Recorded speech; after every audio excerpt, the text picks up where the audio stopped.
اس حوالے سے جب انہوں نے اس پر تجربے شروع کیے تو جب تجربوں کے لیے انہوں نے سب سے پہلا تجربہ کیا کہ اگر ہم اس زمین کے گرد ٹرین چلائیں گے اور اس کی سپیڈ بڑھاتے جائیں اور وہ ایک سیکنڈ کے اندر زمین کے گرد اگر 7 چکر لگا لیتی ہے، اتنی سپیڈ میں وہ ٹرین چلتی ہے، تو یقیناً زمین کے اوپر جو لوگ موجود ہیں گے وہ تو اپنے کام کر رہے ہوں گے، لیکن وہ ٹرین اس پوری زمین کا احاطہ 7 دفعہ کر چکی ہوگی۔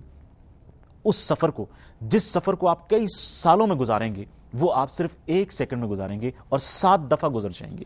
پھر انہوں نے سوچا کہ اس ٹرین کو بنانا بہت مشکل ہے۔ پھر انہوں نے اس حوالے سے یہ کہا کہ ہم ایک ایسا راکٹ بنا لیں کہ جو زمین کی ایک خلا میں داخل ہو، پھر سب کچھ چھوڑتا پیچھے چلا جائے اور پھر وہ اپنی سپیڈ بڑھاتا چلا جائے اور زمان و مکان کی کیفیتوں سے دور چلا جائے۔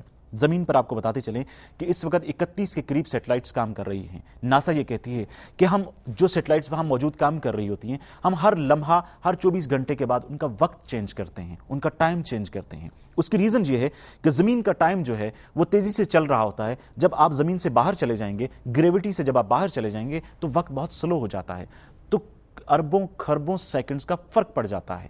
تو ہم اس سیکنڈز کو اگر ڈیلی سے اس کو چینج نہیں کریں گے تو یقیناً بہت فرق پڑ جائے گا ان سیٹلائٹس کے اور زمین کے ٹائم میں۔ اس لیے ہمیں ڈیلی روٹین میں وہ چیزیں چینج کرنی پڑتی ہیں۔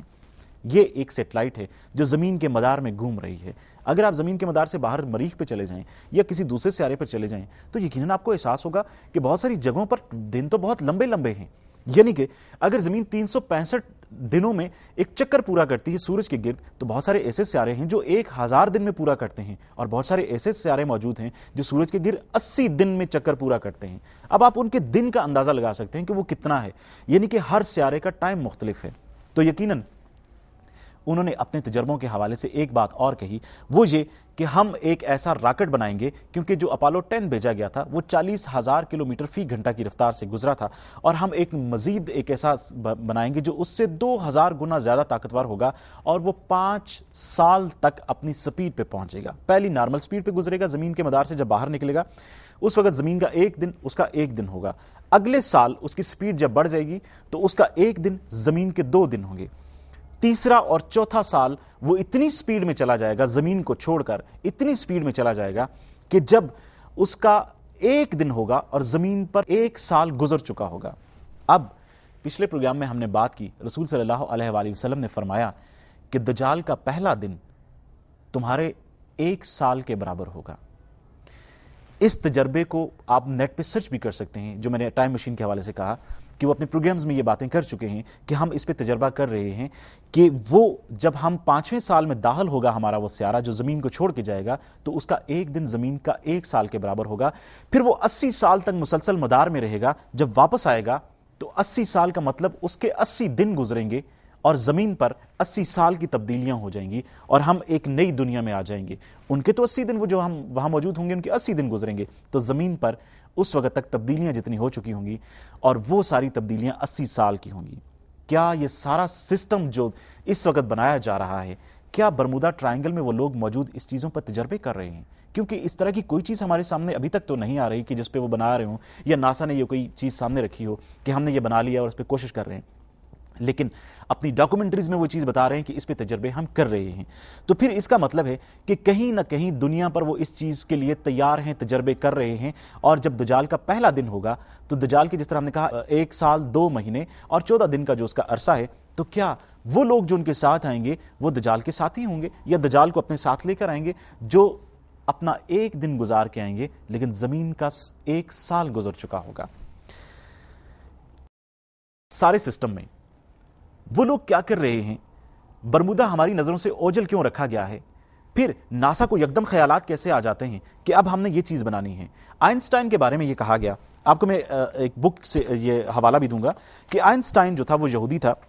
اس کے بارے میں یہ تھا کہ آئنسٹائن صاحب بہت نالائق تھے، اسکول سے نکالے گئے، کالج سے نکالے گئے، پھر یونیورسٹی سے نکالے گئے، لیکن پھر یکدم ہی آئنسٹائن نے E=mc² کا فارمولہ پیش کر دیا۔ آپ حیران ہوں گے، ایک وہ شخص جو بالکل نالائق ترین شخص ہے، وہ ایک ایسا فارمولہ پیش کرتا ہے جو انرجی کا فارمولہ ہے، جو آج جس کی بیس پر ایٹم بم بنایا گیا تھا، اسی شخص نے اس ایٹم بم کے حوالے سے امریکہ کو کہا کہ ایٹم بم بناؤ۔ کس طرح اس کے ذہن میں یہ چیزیں آئی؟ آیا وہ لوگ اس طرح کے اس کائنات میں موجود ہیں جو صرف اور صرف دجالی فورسز ہیں, یا جن کو میسیجز آتے ہیں. دجال رسول صلی اللہ علیہ وآلہ وسلم نے جس طرح فرمایا تھا کہ دجال اس دور میں آ چکا ہے, اس کا مطلب کہ کہیں نہ کسی جگہ پر موجود دجال کے ساتھ یا دجالی طاقتوں کے ساتھ ان کا رابطہ ہے, جو تمام تر ہدایات کو لے کر آگے بڑھتے ہیں. اس طرح کی بہت ساری چیزیں ہیں. 100 سال پہلے جیولس ورن نے اپنی کتاب میں ٹائلس نامی آبدوز کا ذکر کیا تھا, 100 سال پہلے, اور آج کے دور کی ایٹمی آبدوز بالکل اسی صورت میں ہے. 100 سال پہلے ایک شخص کے ذہن میں یہ کیسے آ سکتا ہے کہ آبدوز بنائیں, کہ جب کہ بادبانی جہاز چلا کرتے تھے, یہ انجن کے جہاز بھی بہت کم ہوا کرتے تھے, بحری جہاز. اس کے بعد آپ کو ایک اور بتاؤں کہ اسی طرح 100 سال پہلے ہی ایک سائنسی داستان میں فلوریڈا کے مشرقی ساحل سے ایک خلائی جہاز کو چاند پر جاتا ہوا بیان کیا گیا ہے. یہ فلوریڈا کا وہ مشرقی ساحل ہے جہاں برمودا ٹرائنگل موجود ہے. 100 سال پہلے یہ خیال کیا گیا تھا, ایک کہانی لکھی گئی تھی کہ یہاں سے ایک جہاز چاند پہ جاتا ہے, اور 1962-63 کے دوران انہوں نے یہ کام کر بھی دکھایا. پھر ایٹم بم بننے سے پہلے, ایٹم بم جس طرح آپ کو پتا ہے کہ 1945 میں امریکہ نے کیا, اور 1939 میں یہ آئنسٹائن نے امریکہ کو یہ کہا کہ آپ جو ہے ایٹم بم بنائیں, اور اس حوالے سے مختلف مواد جو ہیں وہ فراہم کیے. ایٹم بم بننے سے بہت پہلے ایٹم بم کی تباہ کاریاں کامک بکس میں بیان کی گئیں, کارٹونز کی جو کتابیں لکھی جاتی ہیں ان میں, جو آج حقیقت بن کر ہماری آنکھوں کے سامنے ہے. اب آپ کو بتاتے چلیں کہ مارچ 1918 میں امریکن بحریہ کا USS سائیکلوپس نامی جہاز برمودا تکون میں غائب ہوا تھا. یہ جہاز جو ہے سائیکلوپس کس کو کہتے ہیں؟ یونانیوں کے ایک آنکھ والے دیوتا کو سائیکلوپس کہتے ہیں.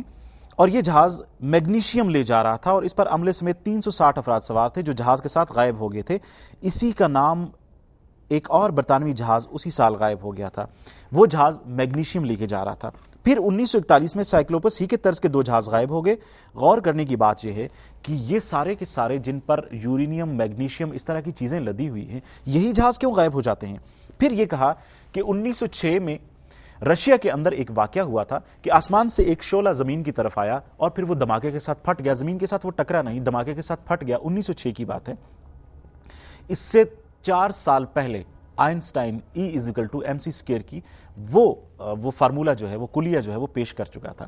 وہ رشیا کے اس ایریے میں جب وہ شعلہ زمین کے ساتھ آیا ہے اور وہ ٹکرایا ہے, ٹکرانے سے پہلے جب پھٹا ہے تو اس نے بہت سارے ایریے کو تباہ کیا, اور اس میں ہیروشیما پہ گرائے جانے والے ایٹم بموں سے 1,00,000 گنا زیادہ طاقت تھی, اور اس نے وہاں پر اس کے تمام جنگلات تباہ کر دیے, اور تمام شہر جو وہ تہس نہس ہو گیا, اور آج تک وہاں پر کسی قسم کی کوئی پیداوار نہیں ہوتی. لیکن جب ایٹم بم کا دھماکہ کیا گیا 1945 میں ہیروشیما ناگاساکی کے بعد, جب رشیا نے ایٹم بم بنا لیا, تو انہوں نے وہاں پر جب جتنے بھی سائنسدان تھے وہ جا کے انہوں نے وہاں کے نمونے لیے اس ایریے کی, تو پتہ چلا کہ اس میں تابکاری موجود ہے. اس کا مطلب ہے کہ 1906 میں جو وہاں پر دھماکہ ہوا تھا رشیا کے اندر, کہیں اس کا تعلق بھی برمودا ٹرائنگل کے ساتھ تو نہیں ملتا. کیا برمودا ایک ایسی تکون ہے جو 1854 میں ہماری نظروں سے اوجھل کر دی گئی صرف اس لیے کہ وہاں پر بیس بنائی جائے اور ایسے تجربے کیے جائیں جو آنے والی دجالی طاقتوں کا ساتھ دے سکیں, اور دجال جب اس کا ظہور ہو تو اس کے قریب ہو جائیں؟ کیا برمودا ٹرائنگل صرف یہی چیز ہے جو ہماری نظروں سے اوجھل رکھی گئی ہے؟ کیونکہ اس سے پہلے عرب وہاں جایا کرتے تھے, اور جب عربوں کی تاریخ ہم پڑھتے ہیں تو وہ اس سارے ایریے کو گھوم چکے ہیں. جب انہوں نے کولمبس کے حوالے سے کہا 1451 اور 1506 میں جب کولمبس اس ایریے سے گزرا تھا, اور اس نے وہاں پر برمودا کے اندر سے شعلے زمین کی طرف آتے ہوئے دیکھے, اور اس کا جہاز مشکل میں پھنس گیا, پھر وہاں سے نکلا. لیکن یہ لکھتا کون ہے؟ یہ مجھے تو نہیں پتا, کولمبس نے مجھے نہیں بتایا, یا کسی مسلمان کو نہیں بتایا. لکھنے والے بھی امریکی ہیں. ہر کہانی, ہر کلیہ, ہر سسٹم جو برمودا سے جڑا ہوا ہے, اور ہر داستان جو برمودا سے جڑی ہوئی ہے, وہ آپ کو امریکہ بتائے گا, وہ آپ کو برطانیہ بتائے گا, وہ دنیا میں کوئی اور ملک اس حوالے سے نہیں بتائے گا. اس کا مطلب ہے کہ برمودا کے اندر جتنی بھی مسٹیریس چیزیں ہیں, جو کہانیاں ہیں, ان کا کہیں نہ کہیں کسی نہ کسی چیز سے ضرور تعلق امریکہ کے ساتھ بنتا ہے. دنیا میں جتنے بھی جہاز برمودا کے اوپر سے غائب ہوئے ہیں وہ دنیا کے ذہین ترین لوگ تھے, اور دنیا کے اندر اس برمودا سے گزرنے والے بحری جہاز جو غائب ہوئے ہیں اس میں جتنے لوگ سوار تھے, کبھی 300, کبھی 400, کبھی 500, کبھی 100, کبھی 50, کبھی 30, وہ امریکہ کے ذہین ترین لوگ تھے. ان میں ماہر معیشت دان بھی موجود تھے, اور ان میں سائنسدان بھی موجود تھے, ماہرین فلکیات بھی موجود تھے, اور ان میں اسلحہ بنانے والے لوگ بھی موجود تھے. وہ سارے لوگ کہاں گئے؟ آج تک اس سارے معمے کے حوالے سے دنیا سوال اٹھاتی ہے. کیا کہیں موجود دجالی فورسز دجال کو پاورفل کرنے کے لیے سارے کچھ کر رہی ہیں؟ اور اگر یہ مان لیا جائے کہ دجال برمودا میں موجود ہے, تو پھر امریکن یہ ٹائم اینڈ سپیس تھیوری کو ختم کرنے کی کوشش کیوں کر رہے ہیں؟ کیا وہی چاہتے ہیں ایک دن جو ہے وہ دنیا کے 1 سال کے برابر ہو، لیکن کس کا ہو؟ ہمارا تو صاف ستھری بات کہ رسول صلی اللہ علیہ وآلہ وسلم نے فرمایا کہ اس کا پہلا دن تمہارے 1 سال کے برابر ہوگا۔ کہیں یہ ساری چیزیں جو ہیں یہ ایک دن اور 1 سال کی تھیوری پہ عمل کرتے ہوئے امریکن برمودا کے اندر تو تجربے نہیں کر رہے۔ ایک اور بات آپ کو بتاتے چلیں، اگر آپ ناسا کی سائٹ پہ چلے جائیں تو وہاں پر بہت ساری چیزیں آپ کو چھپی ہوئی ملیں گی، لیکن ہیکرز نے، اگلے کسی پروگرام میں ہم ضرور بتائیں گے کہ جو کمپیوٹر کے ہیکرز ہیں انہوں نے کچھ ایسی تصاویر نکالی ہیں وہاں سے ہیک کر کے جو اب انٹرنیٹ پر موجود ہیں، جس میں بہت ساری چیزیں ایسی ہیں جو ہماری نظروں میں، ہماری سمجھ میں نہیں آتی۔ جس فلوریڈا کی ہم بات کرتے ہیں، جس کا مطلب یہ ہے کہ آنے والے خدا کا شہر، اسی میں برمودا کے اندر ایک اور شہر غرق ہوا ہے اور وہ ہے اٹلانٹا، جو پرانا اٹلانٹا غرق ہوا ہے، اٹلانٹس، جس کے حوالے سے کہا یہ جاتا تھا کہ ہرکولیس اس میں رہتا تھا۔ ہرکولیس وہ بہادر نوجوان تھا جو ان کا جنگجو تھا۔ وہ شہر برمودا کے اندر غائب ہے۔ حیرت اس بات کی ہے کہ اس شہر کی باقیات کو بتانے کے لیے، اس شہر میں اس کی چیزیں اور نمونے لانے کے لیے ان کے لوگ سمندر کے اندر، برمودا کے اندر چلے جاتے ہیں، ان کو کچھ نہیں ہوتا، لیکن وہی لوگ برمودا میں غائب ہو جاتے ہیں جو دنیا کے ذہین ترین انسان ہیں۔ یہ سوالات آپ کے ذہن میں یقیناً کھٹکتے رہیں گے، اور ہم بھی اس حوالے سے آنے والے پروگرامز میں بھی یقیناً بات کرتے رہیں گے کہ دجال کہیں برمودا میں موجود ہے یا پھر برمودا امریکہ کا ہی ایک ڈرامہ ہے۔ اور یقیناً اب بہت ساری چیزیں وقت کے ساتھ ساتھ سامنے آتی جائیں گی۔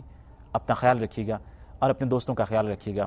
خدا کرے کہ جب کبھی بھی یہ وقت آئے، دجال جب زمین پر فتنہ پھیلانے کے لیے آئے، تو یقیناً ہم سب کو اس کے فتنے سے، اس کے شر سے بچائے اور ہمیں حق اور سچ کا ساتھ دینے کی طاقت عطا فرمائے۔